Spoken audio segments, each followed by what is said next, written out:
Draw calls. Draw calls, draw calls, draw calls. What would we do without draw calls? Draw calls are necessary for drawing geometry on the screen when using the GPU.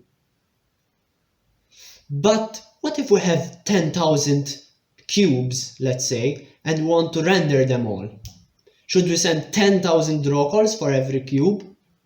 Well, believe it or not, that isn't a good idea, because the performance will drop way low, and that's probably not what you want. Let us imagine a draw call as someone calling someone else to bring some pasta from downstairs. Hey you, Yeah, Bring me one piece of pasta. sure.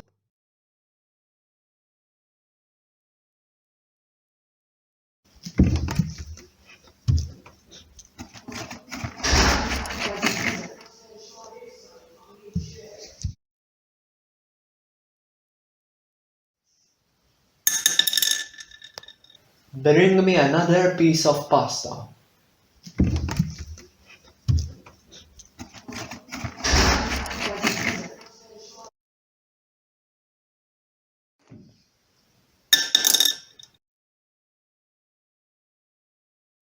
Bring me another piece of pasta.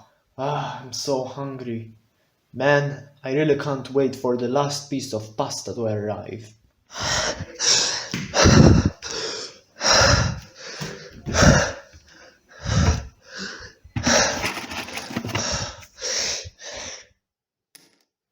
You know I could have brought an entire box of pasta at once, right? You're joking, right? No, I'm serious.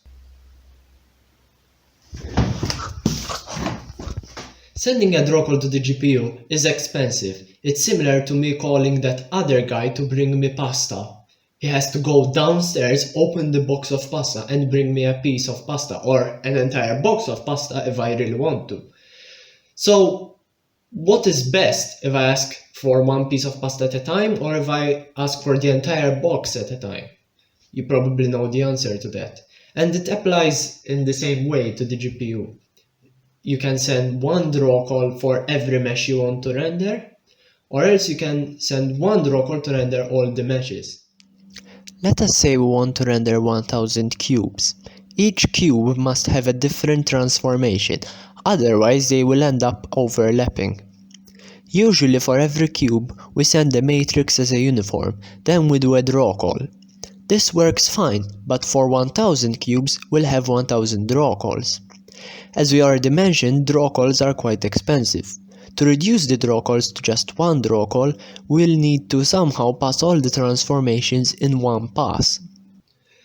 There are two ways of achieving this. One way is called batch rendering, and basically all we do is batch the entire geometry together, and when we want to transform some of the geometry, we just transform the vertices on the CPU side and then send it to the GPU every single frame. Another way, which I find more useful, is called instance rendering, but to understand this one better, we need to go back to the drawing board. We need to keep in mind that we can only draw multiple instances of the same mesh. If all the meshes are different, we have no choice but to do a draw call for every single mesh.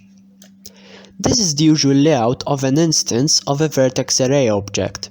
Each instance has a vertex buffer object and an index buffer object as well. The vertex buffer object stores the vertices, and index buffer object stores the indices that point to the vertices needed. To send the transformations to the GPU, we use another vertex buffer object. You might remember that in the previous video I didn't manage to implement instance rendering in my game engine. Now I fixed that problem. It was pretty simple. When you create another vertex buffer object, you need to bind the desired vertex array object before. That, my friends, is what I forgot to do, and that is why I got a black screen. After you create this additional vertex buffer object, you need to set the vertex attribute pointer to change per instance and not per vertex. Time to go to the code. You can find the starting code in the description below. Before we run the code, let us check how the program performs without instance rendering. Remember to run the program in release mode. As you can see, the frame rate is pretty low. We'll start off by adding the new variable that will store the ID of the matrices VBO. The size of the matrices VBO shall not change, so I will declare a constant of the desired instance count, in this case 1 million. The greater this number is, the more instances we can draw in one draw call. However, this will also increase the memory footprint on the GPU. After initializing the vertex buffer and index buffer, we shall create a new buffer on the GPU and store the ID in the field we created just now. Next, we shall initialize the buffer data with the size of the constant we declared. We'll initialize it with no data and we'll set the buffer usage hint to dynamic draw. This hint will tell OpenGL that the data shall be modified frequently, which is what we want, because these transformations might change frequently. Now we'll need these transformations to be accessible in our vertex shader. To do this, we need to enable vertex attributes. Unfortunately, one attribute is not enough, because the maximum number of bytes each attribute takes is 16 bytes. We need 1 to 8 bytes for an entire 4x4 matrix to fit. So we'll enable 4 attributes, starting at the second attribute, because the first attribute is used for our vertex position. We'll set the vertex attribute pointers as needed. Each attribute takes 4 floats. The stride is the size of an entire 4x4 matrix, and the offsets start from 0 and increase for each attribute by the size of a 4-dimensional vector. We'll also set each attribute to change by instance, as we were mentioning before, and we do this with the vertex attrib divisor function. Now in the draw method, we'll add the matrices parameter, which will hold all the matrices required to render the meshes. Next, we'll call the draw elements instance instead of the draw elements function. This requires us to also change the begin mode enumeration to primitive type enumeration. We also need to pass a pointer to the indices. We already set the indices before, so we can just pass a 0 pointer. Finally, we'll set the instance count parameter to the matrices parameter's length. Before we forget, let us destroy the transformations vertex buffer object in the meshes destructor. Back in the draw method, before we perform the draw call, we need to bind the transformations VBO and then set the date of the buffer with the matrices parameter we declared. To do this, we'll call the buffer subdata function with an offset of 0 with the size set to the matrices length multiplied by the size of a 4x4 matrix, because the size is in bytes.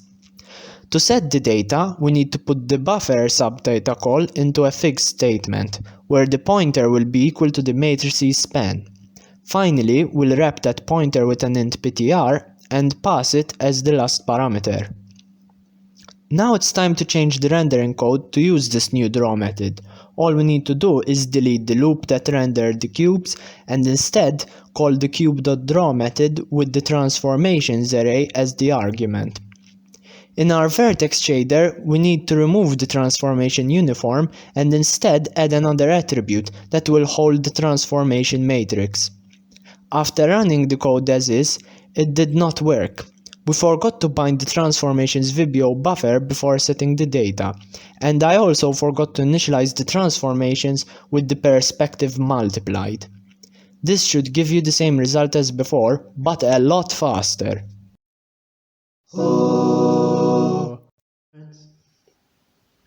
And that, my friends, is the end of this video. Goodbye and thanks for watching.